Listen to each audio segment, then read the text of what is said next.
এবং আমরা অন্তর থেকে বলছি, আমাদের দেশে কোনো দিন মূল্যবোধের চর্চা সিরিয়াসলি হয়নি। যদি মূল্যবোধের চর্চা হতো, যে অপমান করে সিরাজদৌল্লাকে মারা হয়েছিল, রবার্ট ক্লাইভ তার আত্মজীবনীতে লিখছেন যে যারা দুপাশে দাঁড়িয়েছিলেন তারা যদি একটা করে ইঁট মারতেন তাহলে ইংরেজ বাহিনী, ইস্ট ইন্ডিয়া কোম্পানির বাহিনী শেষ হয়ে যেত। কিন্তু আমরা মারিনি। আমরা কিন্তু সূর্য সেনকে ব্রিটিশের হাতে ধরিয়ে দিয়েছিলাম। আমরা কিন্তু বিপ্লবীদের পদে পদে হেনস্থা করেছি। আমরাই কিন্তু রবীন্দ্রনাথ এবং বিবেকানন্দকে তারা যখন বেঁচে ছিলেন নানাভাবে অপমান করেছি। একজনকে বলা হতো বিবেকানন্দ নন, উনি তো বিবিকা আনন্দ। আমরাই বলেছি, কিন্তু আমরাই কিন্তু তার দেহ চলে যাওয়ার পর লিখেছি খবরের কাগজে, দ্য মিট ইটিং স্বামী of Belur Math is dead. রবীন্দ্রনাথকে বাধ্য করেছি লিখতে, এই মণিহার আমায় নাহি সাজে। ফলে আমাদের দেশে কোনোদিন মূল্যবোধ ছিল না। স্বামীজির কথা, আমাদের শাস্ত্রে মহাসাম্য, কাজে মহাভেদ বুদ্ধি। এখানে তো এত মানুষ উপস্থিত আছেন, আপনারা হাত তুলে বলুন তো, কাদের বাবা মা তাদের হাতে স্বামীজির বই তুলে দিয়েছিলেন এবং সবাই মিলে একসঙ্গে পড়েছিলেন? 1902 সালে স্বামীজি চলে যান। 1907 সালে প্রথম কমপ্লিট ওয়ার্কসের খণ্ডটি বেরোয়। কজনের বাবা মা তাদের সন্তানকে স্বামীজির বই হাতে তুলে দিয়ে বলেছিলেন যে এটা চলো আমরা একসঙ্গে পড়ি? পড়া যেত তো, পড়া হলো না। ফলে এই যে আমরা আস্তে আস্তে বর্তমান প্রজন্মে এসে পৌঁছালাম, তার একটা অদ্ভুত ইতিহাস আছে। 90 সাল থেকে আমাদের দেশে উদারীকরণ শুরু হলো। যেই উদারীকরণ শুরু হলো, আমরা নির্লজ্জভাবে ভোগবাদী হয়ে গেলাম। বুকের যে মোবাইল রাখা হয়, সেখানে যদি খাওয়া আপেল না থাকে আমাদের জাত ওঠে না। আমরা যতই ভক্তের ভান করি না কেন, নিজেরা ভোগে ডুবে আছি। এবং এইখান থেকেই বিবেকানন্দকে শুরু করতে হবে। শিষ্য শরৎচন্দ্র চক্রবর্তী বহু মানুষের মতো স্বামীজিকে জিজ্ঞেস করেছিলেন, আপনি এদেশে কিছু বলেন না কেন? বাস্তবিক কলম্বো থেকে আলমোড়া এই বক্তৃতার পর তো এদেশে কিছুই বললেন না স্বামীজি। দ্বিতীয়বার বিদেশে ফেরার পরে আর কোনো বক্তৃতাই নেই। শেষ বক্তৃতা শিলংয়ে, সেটাও পাওয়া যায় না। কেন বললেন না? স্বামীজি তার নিজে ব্যাখ্যা দিয়েছিলেন, তোদের দেহে বল নেই, মস্তিষ্কে বুদ্ধি নেই, আগে ভোগ করতে শেখ, তবে বুঝতে পারবি। যে কত বড় কথা ভাবা যায় না। আমরা ভোগ করতে শিখেছি, এখন বিবেকানন্দকে প্রয়োজন। আমাদের ভারতীয় দর্শনে দুটি কথা আছে, কাল এবং ক্ষণ। কাল হচ্ছে টাইম আর ক্ষণ হচ্ছে মোমেন্ট। ভারতীয় দর্শন এই দুটির ওপর অদ্ভুতভাবে জোর দিয়েছে এবং ক্ষণ আমাদের খুব প্রয়োজনীয় একটি ব্যাপার। বিবেকানন্দ চর্চার এই হচ্ছে যথার্থ সময়। তার কারণ ভারতবর্ষে 90 সালের পর থেকে আমূল পরিবর্তন হয়ে গেছে। ভোগের এমন কোনো জিনিস নেই যেটা আমাদের দেশে নেই।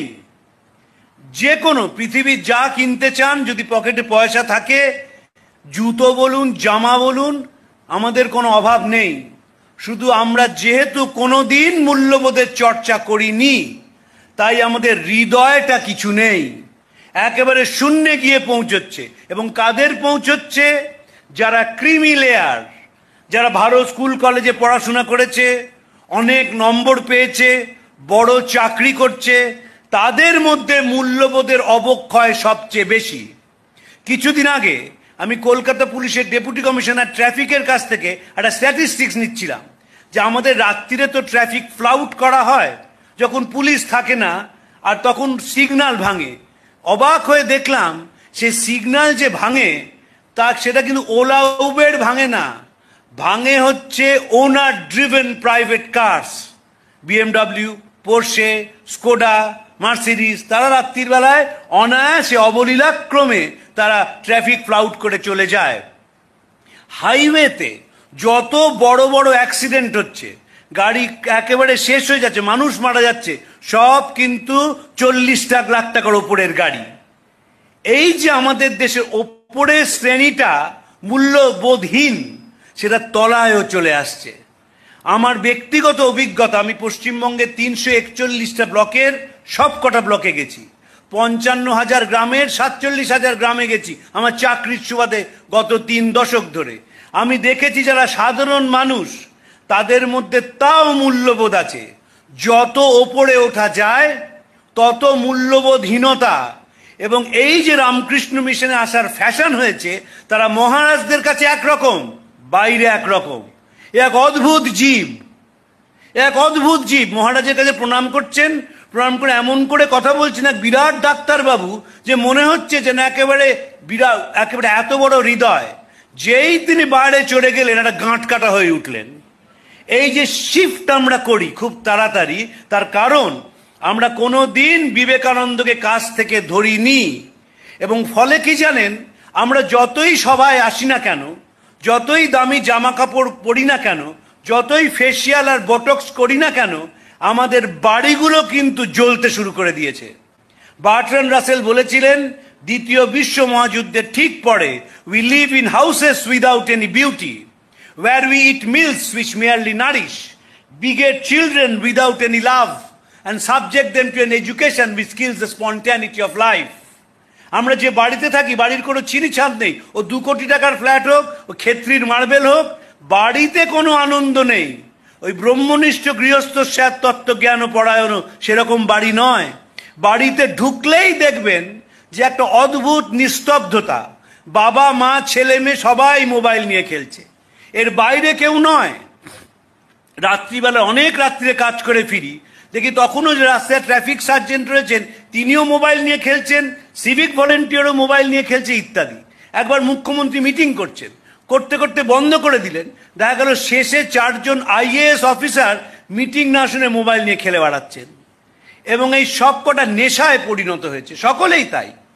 এই যে আমরা নেশাগ্রস্ত হয়ে পড়ছি জড়বাদের দিকে, ফলে কি হচ্ছে, মানুষের প্রতি আমাদের টান থাকছে না। এবং যেহেতু মানুষের প্রতি টান থাকছে না, আমাদের মনে কোনো শান্তি নেই। নিৎসে বলেছিলেন, after you have shed all your burdens you become a burden to yourself. একটি মানুষকে জিজ্ঞেস করবেন কেমন আছেন, তিনি নিজের মেডিকেল বুলেটিনটি পড়তে শুরু করবেন। শঙ্করীবাবু বলতেন, বিখ্যাত বিবেকানন্দ গবেষক, যে স্যার কেমন আছেন? বলতেন, দেখো ভাই, আমার যদি শরীরের কথা বলতে হয় 5 মিনিট লাগবে, এবার তোমার শরীরের কথা শুনতে হবে, তাতে আরো 5 মিনিট লাগবে, 10টা মিনিট চলে যাবে। তার থেকে চলো স্বামীজি পড়া শুরু করি। স্বামীজি কেন পড়া দরকার? দরকার হচ্ছে নিজের জীবনটাকে শান্ত করার জন্য এবং শান্তি পাওয়ার জন্য। যারা সন্ন্যাসী হন তারাও কিন্তু শান্তি খুঁজছেন, যারা সংসারী তারাও শান্তি খুঁজছেন। আমার গুরু মহারাজ স্বামী ভূতেশানন্দজি আমাকে বলেছিলেন, আমার খুব কম বয়সে দীক্ষা হয়, বলেছিলেন, মনে রাখবি সাধুরা একভাবে, গৃহীরা একভাবে সেই শান্তি খোঁজার চেষ্টা করছে, পিস, আর কিচ্ছু না। সারা জীবনটা তো শান্তি খোঁজা। এবং শান্তি খুঁজতে গিয়ে দেখা যাচ্ছে যে স্বামীজি ছাড়া বাঁচার কোনো উপায় নেই। আমাদের 2টি জিনিস দরকার। এই ভক্ত সম্মেলনের কোনো মূল্য নেই, প্রয়োজন অভিভাবক সম্মেলনের। আমাকে সত্যকৃষ্ণ মহারাজ বহুদিন আগে, তার যে মেজ ভাই ছিলেন স্বামী যুক্তানন্দজি, তিনি আমার বাবার সঙ্গে কলেজে পড়তেন। ফলে এই ভট্টাচ পরিবারের সঙ্গে আমার অন্তরের টান ছিল জীবনের প্রভাত বেলা থেকে। তো সত্যকৃষ্ণ মহারাজ প্রায়ই বলতেন যে প্রয়োজন অভিভাবক সম্মেলন। যদি বাবা মাকে ঠিক না করা যায়, তাহলে ছেলে মেয়েদের ঠিক করা সম্ভব নয়। এবং বাবা মারা আমাদের দেশে ঠিক না। বাবা মারা অত্যন্ত বদ অধিকাংশ ক্ষেত্রে। কোনো ভালো জিনিস, একটা ছোট বাচ্চা, তাকে জোর করে মেটেরিয়ালিজমের মধ্যে ঢুকিয়ে দিচ্ছে, জোর করে। রাত্রিবেলায় 12টার সময় হুশ করে একটা কেক যেই জ্বলে উঠলো, সঙ্গে সঙ্গে প্রগতি 1 ধাপ এগিয়ে গেল। রাত্রিবেলায় বাড়িতে অনলাইনে খেতে হবে, মুষলধারে বৃষ্টি পড়ছে। এই বৃষ্টিতে যিনি অনলাইনে খাবার নিয়ে এসছেন, ডেলিভারি বয়, তিনি একটু দেরি করে এসছেন। হম্বিতম্বি কি, ঘরে কিন্তু ঠাকুরমা স্বামীজির ছবি আছে। একবারও মনে হলো না যে জলের মধ্যে একটি ছেলে, যে তোমার বাড়িতে জন্মালে ভালো স্কুল কলেজে পড়তো, কি অসীম কষ্ট করে জীবনের বাজি রেখে গরম খাবারটা বাড়িতে পৌঁছে দিয়ে গেল। যেভাবে রাস্তায় মোটরসাইকেল চালায়, ইদানিংকালে তো 10 জন যারা ডেলিভারি বয় তারা মারাই গেলেন অ্যাক্সিডেন্টে। এত জোরে যাচ্ছিলেন, পেছন থেকে গাড়ি ধাক্কা মারলো, তারা পড়ে মারা গেলেন। কিন্তু গরম খাবারটা আমার পৌঁছাতে হবে, that too at an unearthly hour. হঠাৎ 12টার সময় রাত্রিরে মনে হলো যে জল তো খাচ্ছিলাম, একটু ইলিশ মাছ আর ডিম এই খিচুড়ি খেলে কেমন হয়। সঙ্গে সঙ্গে অনলাইনে করা হলো এবং বলা হলো যেন খাবারটা সময় মতো চলে আসে। আমি ইদানিংকালে ডেলিভারি বয়দের বিবেকানন্দ পড়াতে শুরু করেছি। আপনারা যদি যান বালিগঞ্জ সার্কুলার রোডে, আগে যেখানে ম্যাক্স মিউলার ভবন ছিল তার উল্টো দিকে দেখবেন অনেক কটা স্কুটার দাঁড়িয়ে থেকে, ওখানে একটা বড় ডেলিভারি বয়দের রাত্রিরে গল্প গুজব হয়। সেখানে আমি স্বামীজি পড়াতে শুরু করেছি এবং বুঝতেই পারছেন স্বামীজিদের পড়ানো কঠিন, তাই স্বামীজির ছবি দিয়ে পড়াতে শুরু করেছি। আমি নিয়ম করে সপ্তাহে একদিন অফিস থেকে ওখানে যাই এবং এদের মধ্যে পরিবর্তন যদি না আসে তাহলে সমাজের একটা বড় দিক, আমাদের তো কোনো অনুভূতি নেই কাদের প্রতি।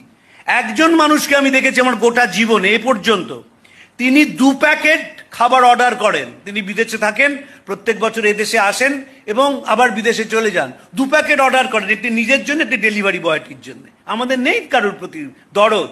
অথচ আমরা ভালো স্কুল কলেজে পড়ি, ভালো স্কুল কলেজে পড়াশোনা করেছি, কিন্তু যেই মূল্যবোধের প্রশ্ন আসে আমরা শূন্য। মনে রাখতে হবে, হৃদয়হীনতা যদি আমরা পাল্টাতে না পারি আমাদের কিন্তু বিপদ কেউ ঠেকাতে পারবে না। আর কয়েক বছর পরেই বাড়িগুলো জ্বলতে শুরু করবে, কারণ বিশ্বাসহীনতা বাড়ির মধ্যে ঢুকে পড়ে গেছে। ওই একটা ছাদের তলায় আমরা থাকি, স্বামী স্ত্রী ছেলে মেয়ে একসঙ্গে যে আছি, ভাবার কোনো কারণ নেই একের সঙ্গে অপরের অন্তরের যোগ আছে। এক ছাদের তলায় থাকি এইমাত্র। পাল্টাতে হবে এটা। এবং স্বামীজি বারবার বিশ্বাস করেছেন, বলেছেন আমাদের অতীত ছিল গৌরবের, ভবিষ্যৎ আরো গৌরবের হবে। আমাদের দেশে এখনকার ছেলে মেয়েদের ওপর আমার অগাধ বিশ্বাস, অগাধ বিশ্বাস, কারণ তাদের একটা ট্রুথফুলনেস আছে। তারা নিজেদের কাছে নিজেরা বড় বেশি পরিষ্কার। যখন কলকাতা শহরে করোনা এলো দেশময় এবং কলকাতা এফেক্টেড হলো, তখন পথ কুকুরদের প্রতি যা টান দেখেছি এখনকার ছেলে মেয়েদের, অতীতে কখনো ছিল না। আমি দক্ষিণ কলকাতায় থাকি, আমার নিজেরও পোষ্য আছে। সকালবেলা তাদের বেড়াতে নিয়ে যাই, তখনও যেতাম, গিয়ে দেখি একটি ছেলে মেয়ে তারা পুলিশের সঙ্গে তুমুল তর্ক করছে যে বালিগঞ্জ লেকটাকে সকালে 5 মিনিট এবং বিকেলে 5 মিনিটের জন্য খুলতে হবে। পুলিশ বলছেন সরকার অর্ডার দিয়েছে কোনো পার্কস কোনো লেকস খোলা যাবে না, ফলে আমরাও খুলতে পারবো না। তখন আমি বললাম কেন? আমি তার মধ্যে ইন্টারভিউ করে বললাম কেন খোলাতে চাইছেন? বললেন এই লেকের মধ্যে 2টি কুকুর আছে যারা কিডনির অসুখে ভোগে এবং তাদের যদি সকাল বিকেল ওষুধ দেওয়া না হয় তাহলে তারা মারা যাবে। অতএব আমাদের 5 মিনিট এবং 5 মিনিট, সকালে 5 মিনিট বিকেলে 5 মিনিট খুলতে দিতেই হবে। এই বোধ আজ থেকে 40 বছর আগে ছিল না। আজ থেকে 40 বছর আগে যারা আমেরিকায় যেতে শুরু করেন তাদের বাবা মা শিখিয়েছিলেন পাশের বাড়ির দাদাটাকে দেখ কিরম আমেরিকায় চলে গেছে। ছেলেও নাচতে নাচতে চলে গেল, বড় কাজ করলো, ডলার পাঠালো, বাবা মা একজন আরেকজনকে হুইল চেয়ারে ঠেলে হাসপাতালে নিয়ে যান, দেশের চেহারাটা তাই হয়ে গেল। তারা কোনোদিন বলেননি যে দেশটাকে ভালোবাস। যারা বিদেশে যান তাদের 5% পৃথিবীর উপকার করেন, যারা নানা রকম এক্সপেরিমেন্ট করেন, ল্যাবরেটরিতে কাজ করে দিতে, আর বাকি সব চাকরিটা দেশেও করতে পারতেন, তাতে পৃথিবীর কিছু এসে যায় না। কিছু ডলার উপার্জন করেন ওদেশে এবং এদেশে এসে এমন একটা ভাব করেন যেন তাদের বিশেষ খাতিরের প্রয়োজন রয়েছে, যেহেতু অন্য একটা দেশে চাকরি করেন মাত্র, আর কিছু মানবতার কোনো কাজ করেন না। এ বিবেকানন্দ নয় যে ভারতবর্ষের দর্শনকে, ভারতবর্ষের মানুষকে, ভারতবর্ষের ইতিহাসকে প্রচার করে দিচ্ছেন। যারা দেখবেন রুথ হ্যারিসের বই গুরু টু দ্য ওয়ার্ল্ড পড়েছেন, তাদের 80% বিদেশি।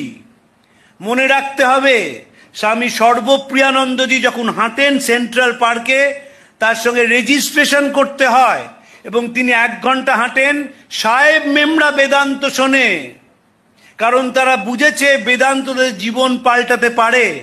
আমার মাস্টারমশাই অরিন্দম চক্রবর্তী, তিনি তো থাকেন আমেরিকাতে, সেখানে বলছেন তরুণ তরুণীরা এসে কিভাবে বেদান্তের কথা শুনছে। এখানে একটু বেদান্তের কথা বলুন। স্বামীজি অসাধারণ কথা বলেছিলেন মহেন্দ্রনাথকে, লন্ডনে বিবেকানন্দে পড়বেন, যে দেশে যখন মানুষের জাগরণের কথা বললাম তখন সবাই হাসলো, তাই ভাবলাম স্বাধীন দেশে কথা বলি। বলেছিলেন এমন বেদান্ত বলে যাব যে এদেশের মানুষ মনে রাখবে, মনে রেখেছে, এবং দেখবেন ওরা ঝপঝপ করে পাল্টে যাবে। ওদের যা সামাজিক ত্রুটি, ওদের যা মানসিক ত্রুটি ঠিক পাল্টে নেবে, আমরা পাল্টাবো না। কারণ কারণ আমরা তো অনুকরণ প্রিয়তায় বিশ্বাস করি, আমরা তো পাল্টাতে চাই না। আমরা তো চেষ্টা করলেও বাড়ির একটা ছেলেকে বলতে